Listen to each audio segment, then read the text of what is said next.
Hello दोस्तों, स्वागत है फिर से मेरे एक नई वीडियो में। तो प्यारे साथियों, आज की इस वीडियो में मैं आप सभी को प्री बोर्ड परीक्षा में होने वाला बिल्कुल वायरल पेपर लेकर आ गया हूं। जी हाँ मेरे प्यारे साथियों, सभी कॉलेज में सभी स्कूल में सेम यही पेपर दिख रहे हैं। ठीक है, मैंने एक वीडियो बनाया था जिसमें बहुत सारे बच्चे कमेंट कर रहे थे कि भैया मेरे स्कूल में मेरे कॉलेज में सेम यही पेपर आया है। तो प्यारे साथियों, मैं सभी विषय का एक एक करके आपको प्री बोर्ड परीक्षा का फिर बोर्ड परीक्षा का पेपर वायरल ऐसे दिखाऊंगा जो कि आपको बोर्ड एग्जाम में प्री बोर्ड एग्जाम में हेल्प करेगा और आपको 70 में 70 नंबर बिल्कुल पक्का दिलाएगा। जी हाँ मेरे प्यारे साथियों, ठीक है, इस पेपर का पूरा सॉल्यूशन बताऊंगा, ए टू जेड पूरा बताऊंगा और किस प्रकार आपको कैसे क्वेश्चन बोला है, ठीक है, कितने नंबर का। बिल्कुल वायरल पेपर है मेरे भाई। अगर आप लोग तैयार करके जाते हैं तो 70 में 70 आपका बिल्कुल पक्का हो जाएगा यहीं से। ठीक है, एक भी नंबर कटने वाला नहीं है। ठीक है, चलिए मैं आप सभी को पूरा पेपर को एकदम सॉल्यूशन बताता हूँ एंड आप लोग इस पेपर को अच्छे से पढ़ के जाना। ठीक है, बिल्कुल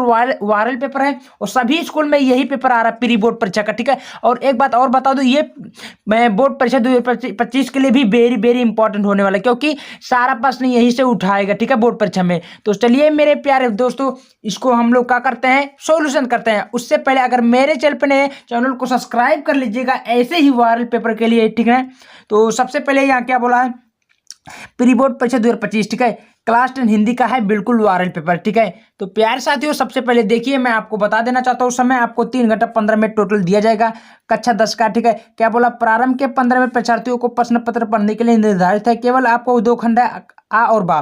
ठीक है, कुछ भी करने की जरूरत नहीं है। सबसे पहले आपको स्टूडेंट क्या बोला उसको भी देख लेते हैं बारीकी से।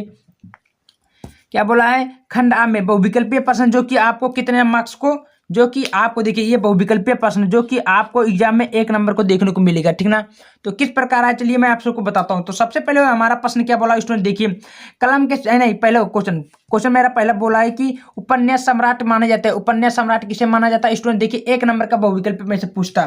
तो उपन्यास सम्राट किसे माना जाता है, तो मुंशी प्रेमचंद्र। ये आपका राइट उत्तर सी होगा। कौन है, मुंशी प्रेमचंद्र है। इसका राइट उत्तर कौन है, मुंशी प्रेमचंद, यानी कि सी वाला बिल्कुल राइट उत्तर होगा। क्लियर हुआ। चलिए दूसरा मेरा क्या बोला स्टूडेंट, कलम के सिपाही के रचनाकार कौन है स्टूडेंट, देखिए कलम के सिपाही के रचनाकार कौन है आप लोग जानते होंगे। तो इसका राइट उत्तर क्या होगा, 4 ऑप्शन दिया तो इसका राइट उत्तर होगा अमृत राय। बी वाला बिल्कुल आपका करेक्ट उत्तर होगा अमृत राय। क्या होगा स्टूडेंट, अमृत राय। क्लियर हुआ। ऐसे आपको टिक मारते चलना, आपका नंबर फिक्स होगा यार। ठीक ना, बिल्कुल 70 में 70 फोड़ क्या होगा मेरे प्यार साथियों, मैं गारंटी लेता हूँ। ठीक है, बिल्कुल और सभी स्कूल में यही पेपर आ रहा है। देखिए आगे मेरा क्या बोला है, तीसरा मेरा बोला है कि हजारी प्रसाद द्विवेदी, नहीं, निम्नलिखित में से जीवनी किसकी है भाई, जीवनी किसकी है, तो बसेरे से दूर, अनाम दास का पोथा, कलम का सिपाही, सरस्वती। तो स्टूडेंट इसका राइट उत्तर है कलम का सिपाही जो है एक जीवनी है। क्या है आपका करेक्ट उत्तर होगा कलम का सिपाही। क्लियर हुआ। चलिए नेक्स्ट क्वेश्चन चौथा क्या बोला स्टूडेंट की त्याग पत्र के लेखक कौन है। त्याग पत्र के लेखक कौन है स्टूडेंट, देखिए इसमें का 4 ऑप्शन दिया। तो त्याग पत्र के लेखक कौन है, इसका राइट उत्तर क्या होगा, जैनेन्द्र कुमार। आपका करेक्ट उत्तर होगा जैनेन्द्र कुमार। समझ में आया। थोड़ा मैं जूम कर देता हूं, आपको बेस्ट लगेगा। ठीक ना, कोई दिक्कत होगा कमेंट के माध्यम से बताइएगा, कोई भी प्रॉब्लम होगा स्टूडेंट। ठीक ना, देखिए नेक्स्ट क्वेश्चन क्या बोला मेरा, तो रामचंद्र शुक्ल की कहानी है, यानी कि आचार्य रामचंद्र शुक्ल कहानी क्या है स्टूडेंट, इसमें बताइए। तो इसका राइट उत्तर क्या होगा, 11 वर्ष का समय। इसका सही उत्तर क्या होगा, 11 वर्ष का समय। आपका बिल्कुल करेक्ट उत्तर सी होगा। ठीक है, छठवा क्या बोला कि कविवर बिहारी की प्रमुख रचना कौन है। तो कविवर बिहारी की प्रमुख रचना कौन है स्टूडेंट, देखिए 4 ऑप्शन दिया है। तो राइट उत्तर क्या होगा, तो इसका सही उत्तर होगा सतसई। बी वाला करेक्ट उत्तर होगा सतसई। क्लियर हुआ स्टूडेंट। इस प्रकार आपको इसे मारना होगा। ठीक है, सतवा क्या बोला कि केशवदास, क्या बोला कि केशवदास के काल, केशवदास किस काल के कवि स्टूडेंट, तो केशवदास जो किस काल के, तो इसका राइट उत्तर क्या होगा, रीतिकाल के। ये आपका राइट उत्तर सी होगा, रीतिकाल के कवि थे। क्लियर हुआ। चलिए अठवा क्या बोला स्टूडेंट, देख लेते हैं हम लोग अगला। अठवा, भारत भारती के रचनाकार कौन है प्यारे साथियों, तो भारत भारती के रचनाकार मैथिली शरण गुप्त है। इसका करेक्ट उत्तर होगा ए वाला मैथिली शरण गुप्त है। क्लियर हुआ। चलिए अब मैं आपको पेपर का आगे बताता हूँ। ठीक है, बिल्कुल वायरल पेपर है स्टूडेंट, बिल्कुल वार सभी स्कूल में यही पेपर 100% आ रहा है। ठीक ना, नवा क्या बोला है, भक्ति काल की रचना कौन है स्टूडेंट, देखिए भक्ति काल के रचनाकार क्या है या कौन है, तो इसका राइट उत्तर क्या होगा, तो इसका राइट उत्तर होगा विनय पत्रिका। ठीक है, यानी कि ए वाला आपका करेक्ट उत्तर होगा विनय पत्रिका। यहां तक क्लियर। नेक्स्ट क्या बोला हम 10वां कि रीति मुक्त काव्य धारा के कवि है, तो रीति मुक्त काव्य धारा के कवि कौन है स्टूडेंट? तो उसका राइट उत्तर होगा घनानंद। डी वाला करेक्ट उत्तर होगा घनानंद। क्लियर हुआ? ऐसे आपको टिक मारते चलना, कुछ नहीं करना है। कह रहा हो क्या ब्रज में बिरही लोग दुखारे में रस, कौन सा रस है भाई? तो इसका राइट उत्तर क्या होगा? तो आपको बता दूं प्यारे भाई, इसमें से क्या बोला है कि ब्रज में बिरही लोग दुखारे में रस। देखिए ये तो शांत रस में आता है, तो यहाँ पर आपको उत्तर नहीं, तो यहीं लिख दीजिए कहीं शांत रस। ठीक है, और नहीं दिया है तो इसमें से कोई नहीं टिक लगा देना। क्या लगाना है? कोई नहीं। क्लियर हुआ? ठीक है, आगे चलना है प्यार साथियों। जियो, हाँ बराबर, जियो आखुनी सब देखी आंख न देखी जाय में अलंकार कौन सा स्टूडेंट? देखिए 4 ऑप्शन दिया है, तो बराबर का राइट उत्तर क्या होगा? तो इसमें है अनुप्रांश अलंकार। ये आपका राइट उत्तर क्या होगा? देहले नहीं भाई हूं, तो इसमें राइट उत्तर क्या होगा? कोई नहीं। इसमें मार दो कोई नहीं, लिखो क्या लिखो? कोई नहीं। क्लियर बा? ऐसे लिख दो।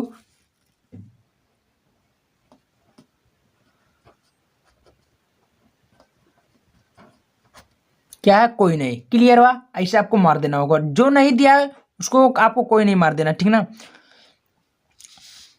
अगला मेरा क्या बोला स्टूडेंट कि तेरावा, देखिए तेरावा क्या बोला कि सोरठा छंद के पहले एवं तीसरे चरण में कितने मात्राएं होती हैं? तो सोरठा छंद के पहले और तीसरे चरण में कुल 11 मात्राएं होती है, यानी कि 11 मात्रा आपका बिल्कुल राइट उत्तर होगा। क्लियर है प्यार साथियों? चलिए, और नेक्स्ट क्वेश्चन मेरा क्या बोला वो भी देख लेते हैं स्टूडेंट। क्या बोला है कि 14 सुगंध शब्द में प्रयुक्त उपसर्ग है, तो सुगंध शब्द में प्रयुक्त उपसर्ग क्या है स्टूडेंट? तो इसका करेक्ट उत्तर होगा सु। ये वाला आपका राइट उत्तर ए होगा, सु। क्लियर हुआ? चलिए स्टूडेंट 15वां क्या बोला कि नवरत्न में समास है, तो नवरत्न में समास क्या है? तो नवरत्न में समास आपका है द्विग समास। ये आपका बिल्कुल राइट उत्तर बी होगा, करेक्ट। क्लियर हुआ? चलिए प्यार साथियों मेरा अगला क्या बोला वो भी देख लेते हैं हम लोग। बोला कि पृथ्वी का पर्यायवाची शब्द नहीं है, तो पृथ्वी का पर्यायवाची शब्द नहीं है स्टूडेंट, क्या नहीं है? तो इसका राइट उत्तर क्या होगा? भू। ये करेक्ट उत्तर आपका भू होगा, ठीक है। चलिए 17वां क्या बोला कि त्वाम शब्द में विभक्ति योम वचन है, तो त्वाम शब्द में विभक्ति योम वचन क्या है स्टूडेंट? तो इसका राइट उत्तर क्या होगा? इसका राइट उत्तर आप लोग कमेंट करके बताओ। क्या करना होगा? कमेंट करके बताओ कि कौन कौन स्टूडेंट देखिए जानता है, ठीक है। इसको आप लोग कमेंट करके बताओ कि 18वां क्या बोला कि जब वाक्य में भाव की प्रधानता होती है तब वाच्य कहलाते हैं, तो कौन सा भाव कहलाता है स्टूडेंट? देखिए ये 18वां क्वेश्चन क्या बोला कि क्या बोला है कि जब वाक्य में भाव की प्रधानता होती है तो तब वाच्य कहलाता है, तो इसका राइट उत्तर क्या होगा? भाव वाच्य कहलाता है, ठीक है। ये करेक्ट उत्तर भी होगा, ठीक है, कोई दिक्कत नहीं होगा। आगे स्टूडेंट क्या बोला उसको भी देख लेते हम लोग। और जिस वाक्य 19वां क्या है कि जिस वाक्य में एक प्रधान उपवाक्य और अन्य आश्रित उपवाक्य हो उसे क्या कहते हैं स्टूडेंट? तो उसे क्या कहते हैं? तो उसे कहते हैं मिश्र वाक्य। इसका राइट उत्तर आपको मिश्र वाक्य होगा। क्लियर हुआ? चलिए अब प्यार साथियों आपका अगला बोला है वर्णात्मक में कि कैसवा कि निम्नलिखित गद्यांश पर आधारित प्रश्नों को उत्तर दीजिए। तो देखिए इस मेरे का स्टूडेंट बोला है कि देखिए आपको जो कि बोर्ड एग्जाम में 6 नंबर को देखने को मिलेगा। कितना नंबर का? 6 नंबर। क्या क्या? 2 नंबर संदर्भ मिलेगा, 2 व्याख्या मिलेगा और 2 क्वेश्चन पूछेगा उसको देना होगा, तो 6 नंबर आपको यहीं से पक्का हो गया, ठीक ना। तो क्या बोला देखिए निम्नलिखित गद्यांश पर आधारित को प्रश्नों को उत्तर दीजिए। काशी के उत्तर में धर्मचक्र बिहार मौर्य और गुप्त सम्राटों की कीर्ति का खंडहर था। तो देखिए इस प्रकार दिया तो कुछ करने की जरूरत नहीं है स्टूडेंट, आपको सीधे बैक हो जाना, वापस आ जाना है।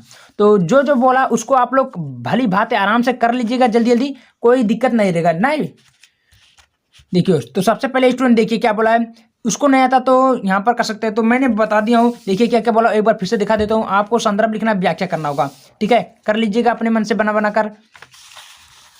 अब स्टूडेंट क्या बोला उसको नहीं आता तो नीचे वाला कर सकते हैं, ठीक है, इसमें भी वही प्रोसेस है। अब स्टूडेंट क्या बोला है देखिए 22वां क्या बोला कि अधोलिखित पद्यांश पर आधारित प्रश्नों को उत्तर दीजिए। तो स्टूडेंट आपको व्याख्या करना होगा, तो किस प्रकार आप लोग व्याख्या कर सकते हैं मैंने बार बार बता दिया हूँ, व्याख्या लिखने का तरीका भी बता दिया हूँ, जाकर देखकर आराम से सब लोग पूरा कर सकते होंगे, ठीक ना। जो कि आपको इसमें भी 6 नंबर को देखने को मिलेगा, ठीक है, कोई दिक्कत स्टूडेंट नहीं होगा। चलिए क्या है थोड़ा बता देता हूँ। पुरते निकसी रघुवीर बधु धीर धीर धरी धीर दे मग में डग और झलकी भरी भालकनी। ये देखिए ये कहाँ से है, तो प्रिय प्रवास वही की है, जब श्री रामचंद्र जी जा रहे थे अयोध्या, वहां से चालू हो जाता है, यानी कि वहां से वनवास जा रहे थे, पूरा प्रोसेस वहीं से लिख दीजिएगा, नंबर मिल जाएगा, ठीक है स्टूडेंट। चलिए अब उसको नहीं आता तो नीचे वाला अथवा करके दिया है तो नीचे कर सकते हैं, ठीक है, कोई एक करना होगा। स्टूडेंट अगला 23वां क्या बोला कि निम्नलिखित संस्कृत पद्यांशों में किसी एक का संदर्भ सहित हिंदी में अनुवाद करिए, जो कि आपको 5 नंबर देखिए संदर्भ प्रसंग आपको करना होगा संस्कृत में, ठीक है। तो क्या वाराणसी सुविख्याता प्राचीन नगरी, तो देखिए इस प्रकार स्टूडेंट दिया है तो वाराणसी सुविख्याता प्राचीन नगरी, वाराणसी बहुत प्राचीन और प्रसिद्ध नगरी है। यम विमल सलितम तलंगायम गंगराम कुले स्थित, या गंगा के किनारे स्थित है। तो इस प्रकार आप लोग ऐसे बना बनाकर लिख सकते हैं, कोई दिक्कत नहीं होगा। तो प्यार साथियों यहाँ तक क्लियर हुआ। चलिए वो खा वाला क्या बोला है देखिए, एकदा बहुआ, उसको नहीं तो नीचे करना, केवल केवल एक ही करना, ठीक है प्यार स्टूडेंट। आगे क्या बोला है, हाँ 24वां, अधोलिखित तो श्लोकों में किसी एक का श्लोक का संदर्भ सहित दीजिए। देखिए स्टूडेंट आपको श्लोक लिखना है जो कि आपको 5 नंबर एग्जाम में देखने को मिलेगा, ठीक है। क्या है कि बंदरम मलम वापि जयो वापि पराजय उभयत्र समवीर भीर भाव ही वीरता। तो इस प्रकार आपको देखिए क्वेश्चन बोला तो आपको इसका कर सकते हैं यहाँ से लेकर यहाँ तक। उसको नहीं आता तो नीचे कर सकते हैं। सर्वे भवंति सुगंध कविता है, उसको आप लोग व्याख्या कर सकते हैं, ठीक है, क्लियर। चलिए आगे क्या बोला स्टूडेंट देख लेते हैं। वो भी स्वपठित खंड का आपके पात्र को क्या करना होगा, चित्र सहित आपको दर्शाना होगा। देखिए चित्र यानी किस तरह के लिखना है, तो भाई 25 में क्या बोला, स्वपठित खंड का आपके प्रमुख पात्र लिखिए। तो कोई किसी का लिख सकते हैं आप लोग। 26 क्या बोला कि निम्नलिखित में लेखक किसी एक का लेखक का जीवन परिचय उनकी साहित्यिक परिचय दीजिए। इसमें जो कि 5 नंबर को देखने को मिलेगा, ठीक ना। क्या है कि आचार्य रामचंद्र शुक्ल का है, जयशंकर प्रसाद का है, डॉक्टर राजेंद्र प्रसाद का, सभी का जीवन परिचय मैं ऑलरेडी बता दिया हूँ, जाकर देख लीजिएगा, सारा आपको बहुत ही मस्त में पूरा नंबर मिल जाएगा। अगले क्या बोला है कि निम्नलिखित कवियों में किसी एक कवि का जीवन परिचय दे दीजिए। देखिए गद्य का है पद्य का, तो सूरदास रसकांत सुमित्र नंबर पंत किसी का लिख देते हैं, आपका 5 नंबर यहीं से पक्का हो गया। 27वां क्या बोला कि अपनी पाठ्य पुस्तक से कंठस्थ किया कोई श्लोक लिखिए जो पेपर में ना हो। तो इसमें 2 नंबर का आपको यहीं से मिलेगा, ठीक है। कविता लिखना, अपने मित्र को बड़े भाई को शादी में सम्मिलित होने के लिए एक निमंत्रण पत्र दीजिए, ठीक है, 4 नंबर आपको मिल गया। अथवा करके दिया, उसको नहीं तो नीचे वाला कर सकते हैं स्टूडेंट, विद्यालय में खेल वाला, ठीक है। 29 क्या बोला है कि निम्नलिखित में किसी 2 प्रश्नों को उत्तर दीजिए, 2 नंबर का। गीता का संदेश है, गीता का क्या संदेश है, तो किसी आपको 2 उत्तर देना। पूर्व राजा का पूर्व राजा कौन था, आपको 2 उत्तर देना, आपका यहीं से 2 नंबर पक्का हो गया। तीसरे वाक्य बोला निम्नलिखित में किसी एक पर निबंध लिखिए। निबंध लिखना बेरोजगार समस्या पर समस्या और समाधान, पर्यावरण स्वास्थ्य, जनसंख्या विस्फोट, तो पूरा और राष्ट्रीय एकता, जितना है निबंध मैं पूरा वीडियो बना दिया हूँ, जाकर देख लीजिएगा। अगर दोस्तों आप लोग इसको अच्छे से तैयारी करके जाते हैं तो प्री बोर्ड में आपका 70 में 70 बिल्कुल पक्का मिलेगा। एक भी टीचर एग्जामिनर नंबर नहीं काटेगा, ठीक है, बिल्कुल वायरल पेपर है, यहीं से सारा प्रश्न आपका बोर्ड परीक्षा में यानी कि प्री बोर्ड में आने वाला है। तो वीडियो कैसा लगा कमेंट करके माध्यम से बताइएगा, और ऐसे ही पेपर के लिए मेरे चैनल को सब्सक्राइब कर लीजिएगा और कमेंट करिए किस पेपर का चाहिए। धन्यवाद।